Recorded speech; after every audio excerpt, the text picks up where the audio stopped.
بسم اللہ الرحمن الرحیم۔ السلام علیکم پیارے دوستو۔ بیان کیا جاتا ہے کہ بصرہ کے ایک سردار ہمیشہ اداس اور غمگین رہتا تھا کہ کسی نے اس سے دریافت کیا کہ آخر اس کی پریشانی کا سبب کیا ہے۔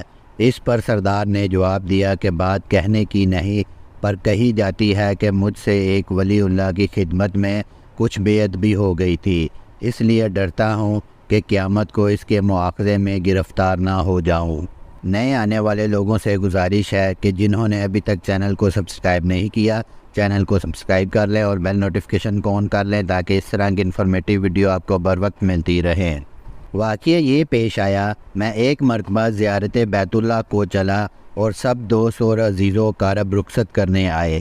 حسب دستور کچھ دور چل کر میں نے ان سب کو لوٹا دیا، مگر ایک شخص زید جو میرے خواص میں سے تھا واپس نہ ہوا اور اس نے میرا پیچھا نہ چھوڑا۔ مجبور ہو کر میں نے اس کو جھڑک دیا کہ بیت اللہ کو جانا بھی کوئی آسان سمجھا ہے جو میرے پیچھے پیچھے چلے آ رہے ہو۔ میرے پیچھے پیچھے نہ آؤ اور میرے ساتھ نہ چلو اور جس راستے سے تیرا جی چاہے چلا جا۔ کہنے لگا، اے آقا، کیا خدا اس پر قادر نہیں ہے کہ تم کو زادِ راہ جلد پہنچا دے اور مجھ کو بے یار و مددگار چھوڑ دے۔ یہ کہہ کر اس نے اپنی راہ لی اور میں اپنے راستے سے چلتا بنا۔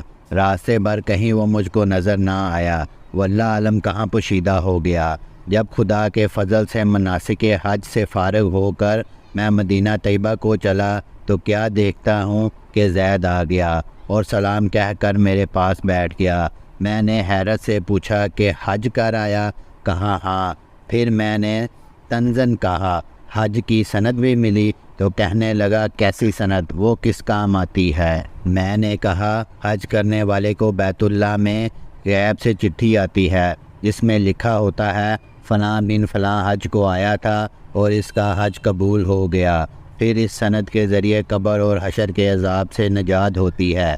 یہ سن کر زید روتا چلاتا بیت اللہ کو واپس چلا گیا۔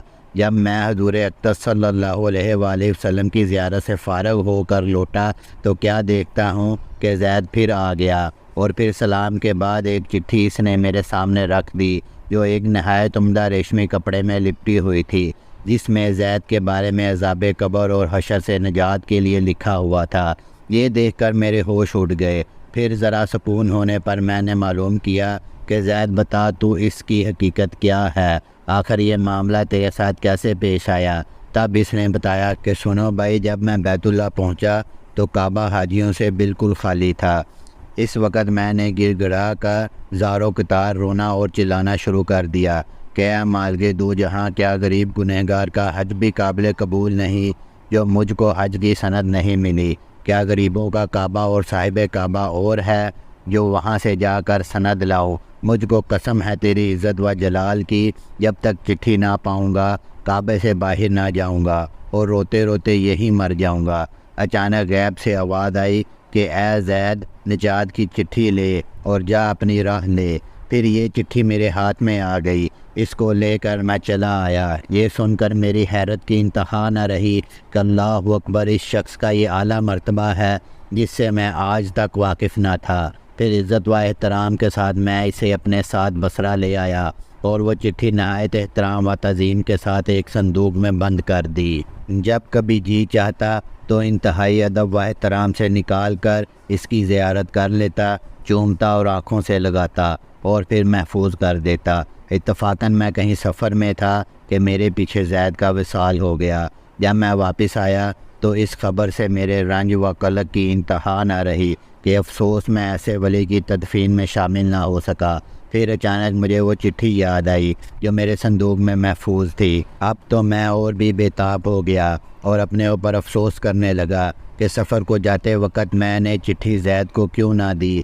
پھر اپنا مہر شدہ صندوق منگا کر دیکھا تو اسی طرح بامہر بند تھا۔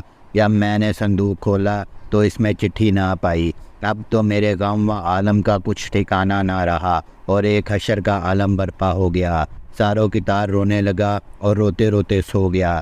کیا دیکھتا ہوں کہ طرح طرح کی سجی ہوئی جنت میں زید سر پر ایک تاج رکھے ہوئے رزق با رزق لباس میں تخت جوہر و جلوہ پر افروز ہے۔ اس کے چاروں طرف حوریں ہیں، میں نے قریب جا کر سلام کیا تو اس نے کہا اے آقا اس قدر پریشان کیوں ہو؟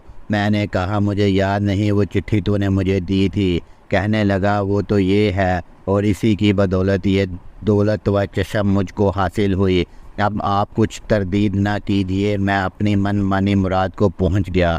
باحوالہ حکایت الصالحین۔ اللہ تعالیٰ ہمیں بھی عمل کرنے کی توفیق عطا فرمائے۔ جو اللہ تعالیٰ کا ہو جاتا ہے اللہ تعالیٰ اس کی سب مرادیں پوری کر دیتا ہے۔ دعا ہے کہ اللہ تعالیٰ ہم سب کو بھی اس سچے واقعے سے سبق حاصل کر کے اس پر عمل کرنے کی توفیق عطا فرمائے، آمین۔ اگر آپ لوگوں کو ہماری ویڈیو اچھی لگی ہے تو ہماری ویڈیو کو لائک کریں، چینل کو سبسکرائب کریں اور ہماری ویڈیو کو اپنے دوستوں کے ساتھ شیئر کریں۔ ہمیں کمنٹ سیکشن میں لازمی بتایا کریں کہ آپ کو ہماری ویڈیو کیسی لگی ہے۔ ملتے ہیں اگلی ویڈیو میں، تب تک کے لیے اللہ حافظ۔ اللہ نگہبان، پاکستان زندہ باد۔